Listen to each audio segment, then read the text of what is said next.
You're listening to Let's Get Stuck Into, a podcast dedicated to making limited series about your favourite movies and your future favourite movies. We're going to get stuck into actors, directors, movie studios and genres. We're going to be delving deeply into every aspect of their careers, their classic movies, their forgotten movies, their misunderstood movies, and everything in between. But for now, let's get stuck into the films of Billy Wilder.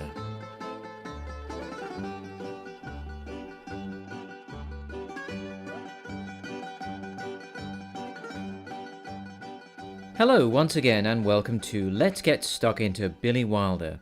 For this episode we're going to be discussing the light-hearted suicide infidelity comedy The Apartment.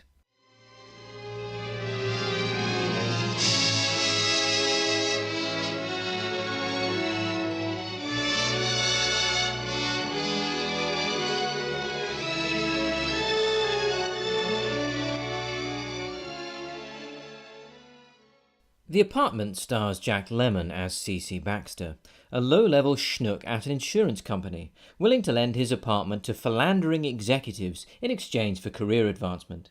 But when he returns home to find Miss Kubelik, the girlfriend of his boss, played by Shirley MacLaine, in his bed in a drug-induced coma, well, let's just say things get a little more complicated for old C.C. Baxter.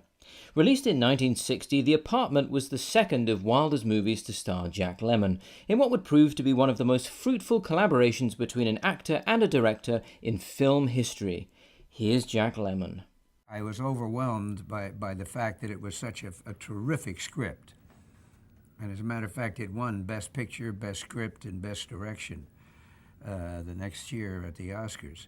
I couldn't believe that Billy had done Some Like It Hot, and then just when that's through, he hands me The Apartment and says, "This is our next one." And I read it, and it was one of the best scripts I've ever read. I'm Stephen Saunders, and it's my pleasure to be joined once again by Matthew Whitaker, the co-creator of Screen Mayhem and host of the action cinema podcast Cinema Bushido and the Clones Cast. How are you doing, Matthew?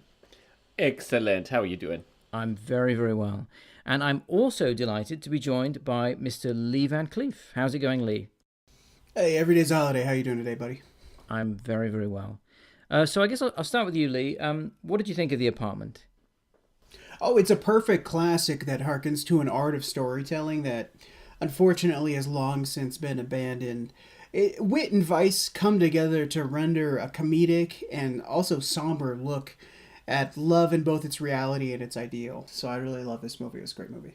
What about you, Matthew? Well, I went into this thinking I knew the score. If you would have asked me, but you probably did. Have you seen The Apartment? Yes, I have seen The Apartment. I liked it. I was thinking, of course, it was The Odd Couple. So I sat down with my lady, and I'm like, yeah, let's watch this. This should be a lot of fun. It's going to be, a hilarious tale of an apartment and some stuff. And then, of course, instead I have this very dark I look into the peephole of the fuck pad. Yes. we started just calling it the fuck pad. It's like, yes. They couldn't do that back at the time, with the political correctness of the world. But yeah, I thought it was very interesting to see corporate life at the time. I really, really like Jack Lemmon. I feel like he just, without him, this wouldn't have been anything, but he's such a delight to watch. It made for a very fun movie. Yeah. I wonder whether the fact that you went into it thinking it was a light comedy with Walter Matthau and Jack Lemmon kind of I mean, I can totally understand why you would mistake the two films for each other, actually, with the title.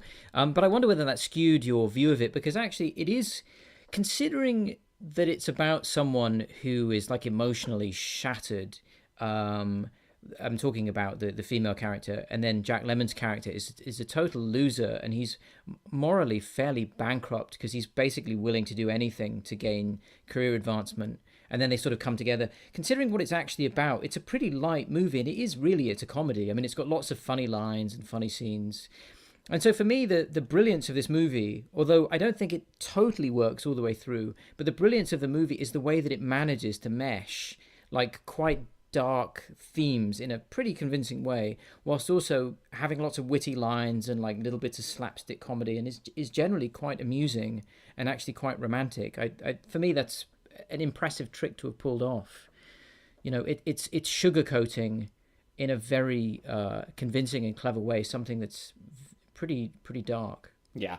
Yeah, I feel like if you made the same movie today as a National Lampoon's The Fuck Pad or the F star pad, and you could do the Yeah. same exact plot, we would have like no real sympathy for the fuck pad owner, and he gets the girl, and blah blah blah. Yeah, yeah, I think it would have been kind of a throwaway comedy, but it's really the stature of the people that they put in here. I mean, Fred McMurray and I really love Ray Walston. So yeah, it was kind of throwing all the rocks at the books.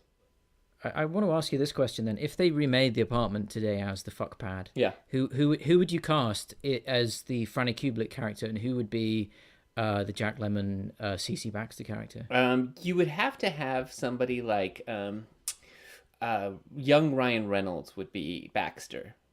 Right. He's suave and he can play that sort of irresponsible. He did something similar. He was in one of those National Lampoon's movies back in the day. Van Wilder.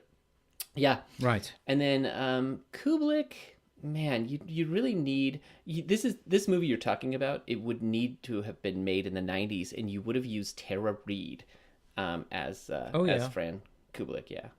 Okay, that's interesting. I was thinking if it was made now, it would probably have Jennifer Aniston and Jason Bateman, something like that. Oh, and at some point, what a shit movie! They would be terrible. And Oh, at some God. point, Jennifer Aniston would strip to her underwear for no particular reason. Because she still has the good body, even though she's 50. Yeah. They just have to keep pointing that out. It's interesting that you mentioned Jennifer Aniston because she did a movie that focused on codependency called The Breakup with Vince Vaughn. So I mean, yeah, she's perfectly suited to play this codependent role, and I mean, that's who Kubrick is. She's codependency on steroids, hot steroids, but Oh, steroids. dude, you got it. Just put Vince Vaughn in there. Like, oh yeah, the babies are up there. The babies are fucking in my fuck pad. I gotta stand outside here in the cold while they're fucking in my fuck pad. No, you know who needs to be Baxter is Will Ferrell. Oh, that would be priceless. Oh my God! Imagine Will Ferrell just saying some crazy shit to his bosses the whole time. This is why Lee is not allowed to make movies. Yeah. I think Woody Harrelson would have been good. Oh, Woody Harrelson would have been good. Woody Harrelson would have made it dark and sweet. That would have been awesome. He just didn't. He wasn't young enough. I feel like Baxter needs to be a young man. Well, how about Woody Harrelson as Sheldrake, the boss? Oh yeah, now we've got a movie. See, because I'd want him to win. No. Boss needs to be perfect. No, Boss needs to be perfect. That the reason why that guy was casted is because he's every woman's dream. He's tall, dark, and handsome, and he's fucking rich. What else do you want? He could snag anything he wants, and he does all the time. He's Mr. Sheldrake. Respect. Yeah, I'm glad that they haven't remade it. Okay, Lee, is this? So I was saying that it's this weird thing where it meshes kind of quite serious drama and comedy. Do you take this movie as more of a drama, or is it more of a comedy for you?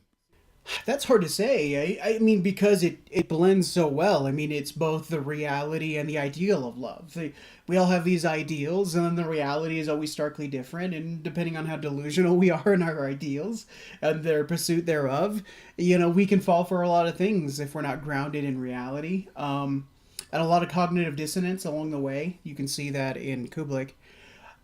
I guess I'd say it's more of a drama because the comedy is there and it's good, and the wit is there and it's good. But at the end of the day, when we get to the ending, even though there's a slight grin on our face, we're kind of relieved rather than we are ascended into the heights of comedic glory. Like, we're not just cracking up, we're just relieved that they finally got together and everything's working out to some degree.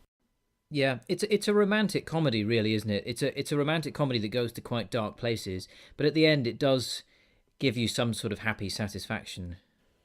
And maybe the situation's funny, but it's not like I laughed during this. Did you not? No. Jack Lemmon. I never have understood, nor has Billy, why it was classified as a comedy. We have to classify, we put tags on everything. It's a comedy, it's a musical, or it's a drama. And how that could be a drama, or not a drama, I don't know, because it's a serious film. I think it's got a lot of witty lines, and it's got a lot of it's got a lot of good physical comedy as well, like Jack Lemmon. I mean, you were saying the movie would be nothing without Jack Lemmon. I wouldn't go that far, but I think he brings a lot to it. And I was reading, as you do for, ahead of these things, that this was one of the very few movies that Billy Wilder allowed someone to improvise. So there's a scene in the film where he's got spaghetti on his tennis racket, and he's like sort of doing kind of fake opera singing, and that was something that he improvised, and Billy Wilder let it go through.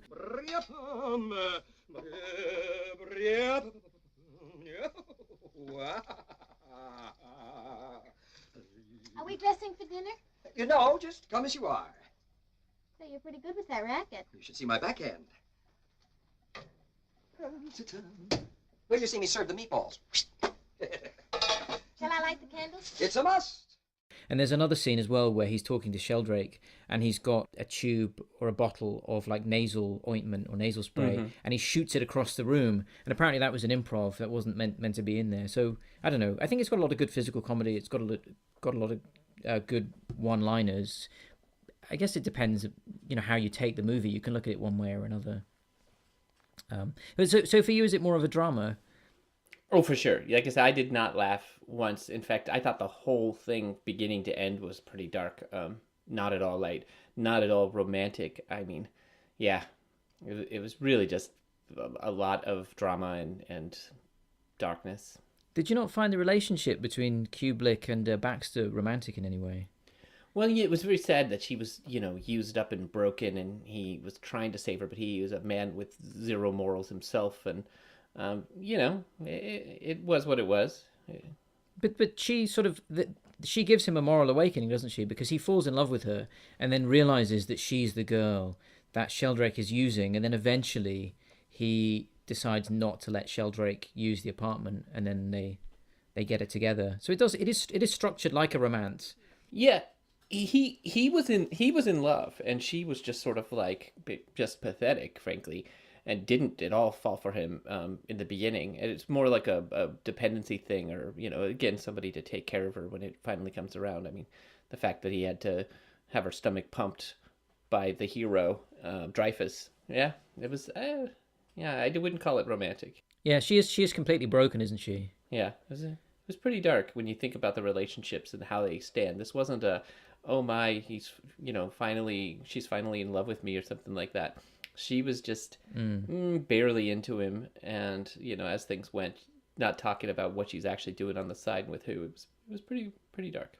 Jack Lemmon.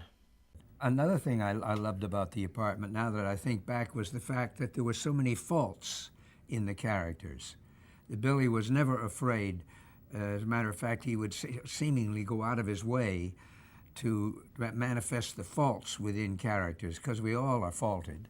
Yeah, I think for me I actually kind of agree with that the movie's deceptively sophisticated in that it's got these kind of funny performances, it's got these funny one-liners, and it goes to quite dark places, but actually the movie makes you feel like it's a romance and that they get together at the end and everything's hunky-dory. But if you look at it a little bit more closely, you're right, their relationship is not entirely functional even at the end. Like, she's this sort of broken person, and as you say, needs someone to take care of her. Is probably pretty compliant, will do what anyone says, and yeah, he just wants in her pants, right? yeah no, you're right, actually. That's quite an interesting take on it. I think whether or not it's intentional, the theme of these first two episodes is the enabler. So in the first episode, Don's brother was his enabler, and Helen became his enabler in his bad behavior. And Jack Lemmon as C.C. Baxter is like the ultimate enabler. He's enabling all his superiors to cheat on their wives, including the CEO or whatever, Mr. Sheldrake, whatever, fuck. And so he's enabling all this, and even after it's very clear to everyone involved, including C.C. Baxter, that that Mr. Sheldrake doesn't give two flying fucks. The thing is he's still trying to enable Mr. Sheldrake to do harm against Kubelik or whatever her name is, just solely to advance his career and to protect his own interests. And so for me, I think the movie makes a lot of hay on the enabler, whereas in the last movie it made a lot of hay on the other side of that codependency game. Yeah, I'd go along with that, because there's this scene fairly early on in the movie where he gives Sheldrake the key, and completely condones his behavior and says, oh, you're right, it's not fair on your wife that she might find out that you're having an affair. Of course, we've got to protect her. Let's give you the key. Say, Baxter, about the apartment. Now that you've got a raise, don't you think we can afford a second key? Well, I guess so. My secretary, Miss Olson. Oh, yeah, very attractive. Is she the lucky girl that... Oh, no. I just meant that she's kind of a busybody, always sticking her nose in everything, and, well, passing that key back and forth. Why take chances? Yes, sir, you can't be too careful. Oh, I have something I think belongs to you. Me? I mean, the young lady, whoever she may be. It was on my couch when I got back last night. Oh, yeah, thanks. The mirror is broken. It was broken when I found it. Yeah. She threw it at me. Sir? Well, you know how it is. Sooner or later, they always give you a bad time. Oh, I know how it is. You see a girl a couple of times a week just for laughs, and right away, they think you're going to divorce your wife. Now, I ask you, is that fair? No, sir, it's very unfair. Especially to your wife. Yeah. But then there's this brilliant scene after that, which is what I'm talking about the way it kind of merges comedy and drama brilliantly. And I think it's encapsulated in this scene where Kubelik has just found out from Sheldrake's secretary that Sheldrake has had lots of affairs, and she's sort of one in a long line of people who've been promised the world and gotten nothing but dumped. And she then meets up with Baxter, a Jack Lemmon character, and Jack Lemmon is not really interested in talking to her about very much, and he wants to show her his new bowler hat, which is like the junior executive model, and he puts it on and he's playing with it, and he's like, does it look good at a jaunty angle and all this, and it's quite funny, and Jack Lemmon gets a lot of comedy mileage out of something quite simple. But she's totally bereft and distraught, so you're laughing and then you feel sorry for her at the same time.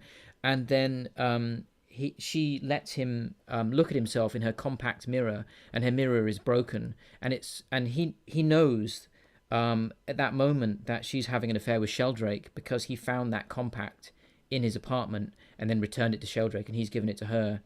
And so he knows in that moment that the girl that he likes is also having an affair with his boss. And then he says, your mirror's broken. And she says, I know, that's the way I like it, because that's the way I feel, or something like that. So it does this incredible thing in one scene where it's like serious and, well, it's comedic, and then it suddenly becomes serious and dramatic, and it's completely seamless. And I think that's a really neat trick. It was a beautiful piece of storytelling, right? Because then we get to be in the know, and yet we get to see his complicity in whatever follows.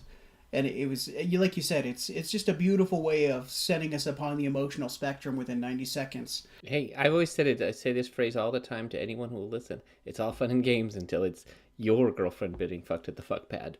That should have been on the poster for fuck pad. It should have been. It's all fun and games until it's your girlfriend Getting fucked at the fuck pad. fucking fucked at the fuck pad. Yep. Either that, or they could have released a movie like called The Apartment, and then there'd be a top shelf porn movie called The Fuck Pad. Totally. I got a question for you guys. If you took a black light into C.C. Baxter's apartment, which galaxy would it look like? Milky Way. So I'll start with Matthew on this one. What was your favorite scene in the movie? Okay, I said I didn't laugh. I laughed at one scene, and it's... Oh, he's already stealing it from me. No, I don't think I am. Because this one was just something for me. It was the fake Marilyn Monroe scene. I thought it was really funny considering Billy Wilder, 7-Year Itch, and of course, Some Like It Hot, and that both of those precede this movie. So he was just sort of like, calling himself out. And that girl, she did such a bad, but very convincing Marilyn Monroe, dopey. Yeah, anyway, that was the one time I actually laughed out loud. Listen, kid, I can't pass this up. She looks like Marilyn Monroe. I'm already in bed, and I've taken a sleeping pill, so I'm afraid the answer is no. Look, Baxter, we're making out the monthly efficiency rating, and I'm putting you in the top 10. Now, you don't want to louse yourself up, do you? Of course not, but how can I be efficient in the office if I don't get enough sleep at night? It's only 11, and I just want the place for 45 minutes. I'm getting lonely. Who are you talking to anyway? My mother. Oh, that's sweet. That's real sweet.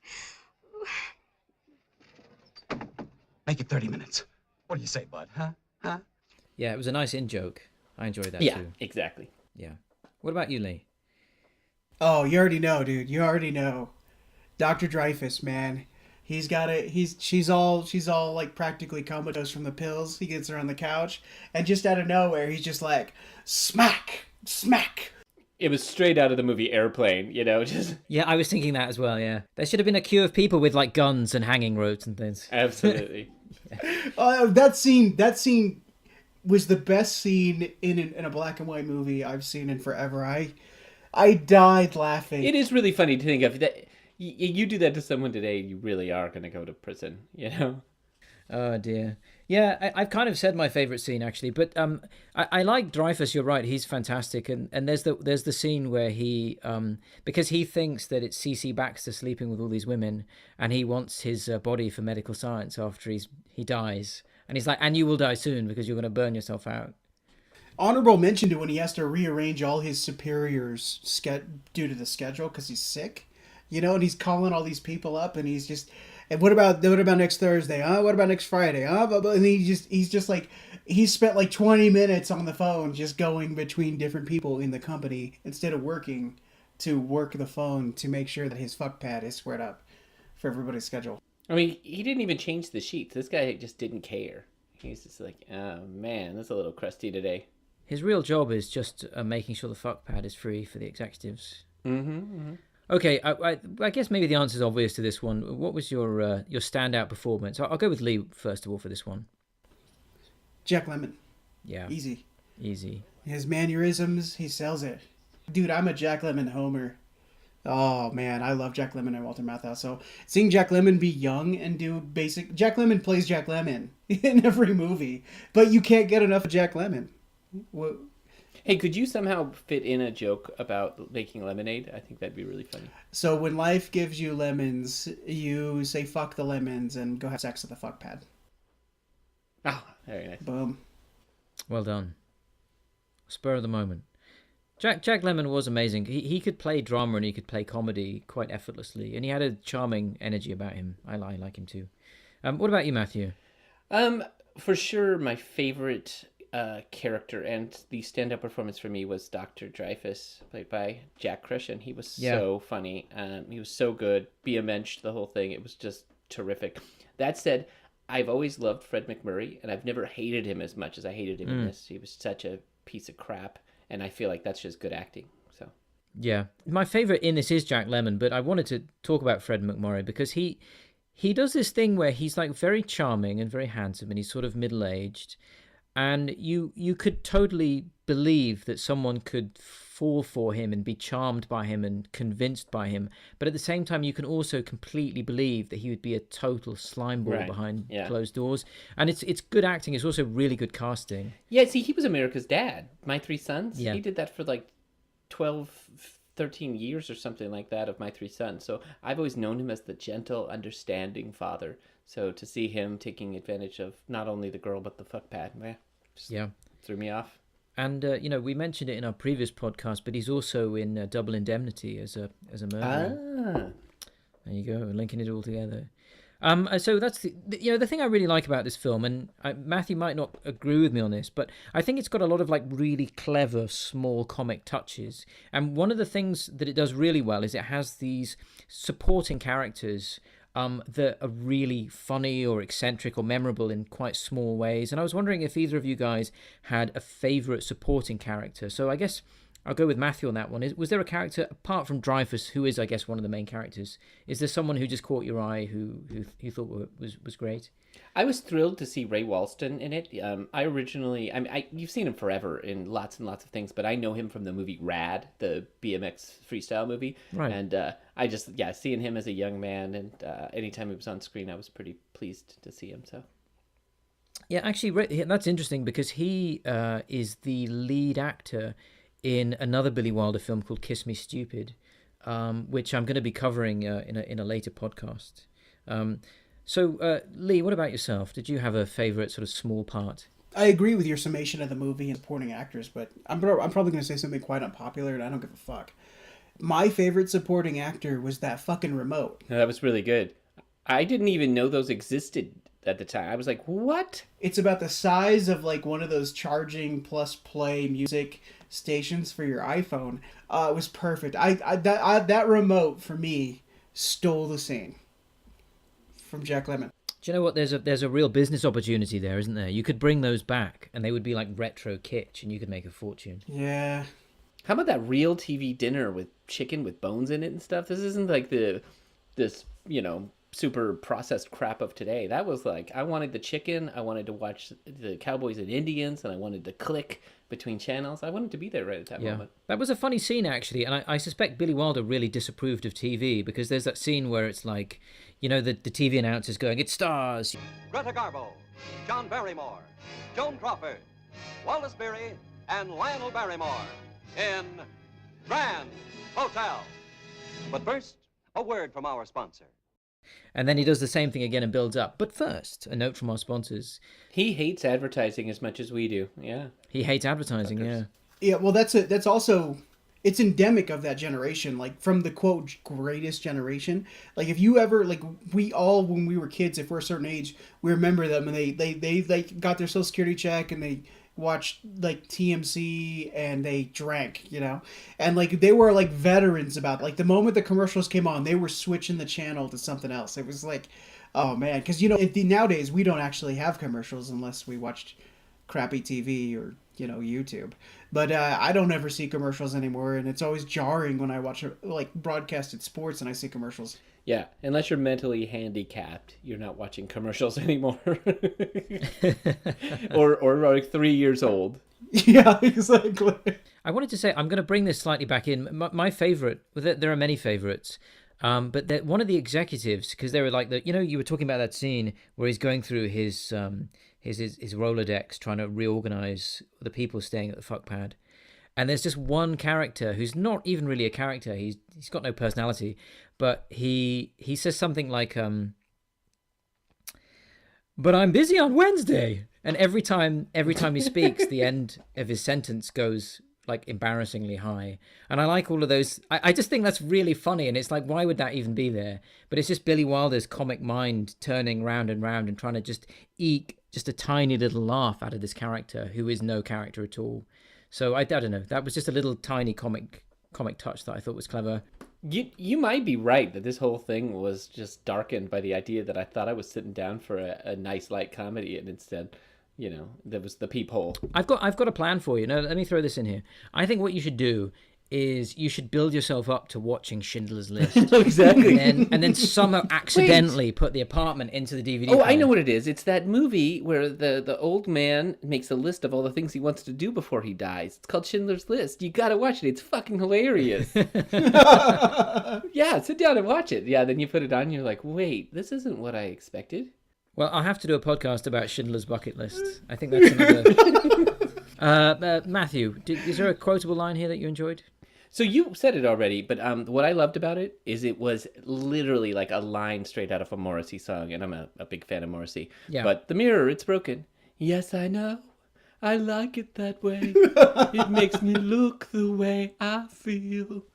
Is that your impersonation of Morrissey? No, that was just me singing. You gotta throw out your underbite a little bit if you're gonna do Morrissey, and I do a terrible British accent, so I wouldn't actually try to do it. It would actually embarrass me and Morrissey. Just stick with my I think that was Neil Diamond I was doing. I saw it that way. I saw Morrissey in concert not that long ago. He was very, very good. I've seen him 8 or 9 times. Really? So I'm with you. I'm with me. He puts on a great show. And people were like trying to climb on the stage, and then they were getting thrown out. That was exactly all the way through the show. I tried once myself, and it didn't work out well for me. Yeah, actually, it's funny that you say that. That line of dialogue really could be a Morrissey song. It could very easily be a Morrissey lyric. I really should have tried to Morrissey it up a little bit, or I'm sorry about that. But yeah, exactly. It's exactly that. The mirror, it's broken. The mirror is broken. No, that was like Sisters of Mercy, but like in an alternate dimension. Yes, I know. I like it that way. It makes me look the way I feel. Broken. Lee, what about yourself? Yeah. I like the... I know. You gotta get a little Muppet in there. A little Muppet going, the mirror. I think that was James Brown or something I just did. Maybe. Ow! Hit me with your broken mirror. Ow! Make me look the way I feel. Actually, it's more like what's that guy's name? Oh man, I forget it. I can't remember his name. Brian Ferry. That's what I was thinking of. Lee, do you have a favorite line of dialogue? that couldn't be converted into a Morrissey lyric? Yes, I do. As a matter of fact, I believe so. Go on then. It's they're coming off the elevator. The guy pinches our main female star, Shirley MacLaine, in the ass, and then afterwards he's like, "Boy, I'd love to get her on the slow elevator to China." And then Jack Lemmon's like, "She's the best operator in the building," and he kind of comes in. And he's like, "I'm a pretty good operator myself," and I was like, "Giggity, giggity, giggity!" That is awesome. Yeah, that was a good line. My favourite line, and she's another one of my sort of favourite small characters. There's that woman that he meets in the bar. She's pretty much his Gloria, isn't she? That drunk woman who's. Oh, see, that's what they should have used as the other Gloria if they wanted us to hate her. Yeah, not Doris. reasonable. But she's basically trying to seduce him or something like that. And she says, I'm not going to attempt the accent because I'd probably offend everyone. But she says, because it's Christmas Eve, and she says, "'Twas the night before Christmas, and all through the house, not a creature was stirring." Nothing. No action. Dullsville. You married? Nope. Yeah, that was perfect. So I thought that was very funny. Okay, so we're pretty much near the end. I'm going to do another quick quiz question. So, here are the rules of the game, in case you've forgotten from last time. It's a single question quick buzzer round. Your buzzer is a spoken phrase, which you'll pick in a second. Whoever says their phrase first gets to answer the question. But if you get it wrong, your opponent gets the question unopposed. Get it? Good. Lee, pick your phrase. There once was a man named Enos. And Matthew, your pick. Who loved his tiny penis. So the question is, the apartment was initially developed in the 1940s and was inspired by which movie written by Noel Coward? There once was a man named Enos. Go for it. Gone with the Wind.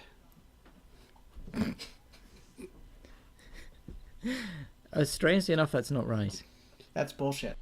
I would say, let me just think for a second as I click. This is where he does No. the Lee Van Cleef, yeah. I'm just kidding. I have no idea. It's just a funny thing. Let me hold on. Tick, tick, tick, tick. 1940s. He's looking it up on Google, people. You know what? Actually, I'll say I said it earlier. The 7-Year Itch. There's an apartment. There's a girl upstairs. It's Marilyn Monroe. It's not right. There's nothing like them at all. I have no idea. No, it's not right. No. But also, I'm talking about a movie that was made in the 40s. So it was. It's a British movie. It was Brief Encounter. Oh, never heard of it. Yeah, no, it's a David Lean movie that was written by Noel Coward, and it's about an affair. And what happened is Billy Wilder wanted to make something like that in the mid-40s, and the Hays Code, which is a very strict code that prevented basically showing sex in movies, meant that he couldn't do it, and that's why it didn't get made into the 1960s. Wait, is the Hays Code in the United States or is it in the UK? Yeah, I think it was a US thing. It may have even been an international thing, but it was things like the rule I remember hearing about was that if you had two people in bed together, it's really stupid, one of them would have to have a foot on the floor. It's also that reason that all of those TV shows had dual beds for married couples and stuff like that. It was pretty idiotic. That's shameful. This is the United States, bro. Come on. Hey, without all that, we never would have had Malcolm McDowell doing Caligula. So there you go. And that doesn't make me feel any better. Yeah. And that's shameful. We could have seen Marilyn Monroe's titties. What's wrong with you? You can just Google them. You can. Yeah. She did all kinds of disgusting things before she became a movie star. And you know, we're talking about Caligula. Was it John Gielgud said that it was his first porn movie, because it was actually turned into a porn movie after it was filmed. So there you have it. Okay, that's it from us. If you're eager to hear more about the films of Billy Wilder, then check out our next episode, where we'll be chatting with a guest about the kinetic Cold War comedy starring James Cagney, 1, 2, 3. And if that isn't enough for you, then why not check out the rest of our content on ScreenMayhem.com, which includes podcasts on new movies, action movies, martial arts, and TV, along with YouTube videos and even some articles what we wrote all by ourselves. Thank you to my guests, Matthew Whitaker. But of course. And Lee Van Cleef. My pleasure, buddy. Goodbye. Until next time.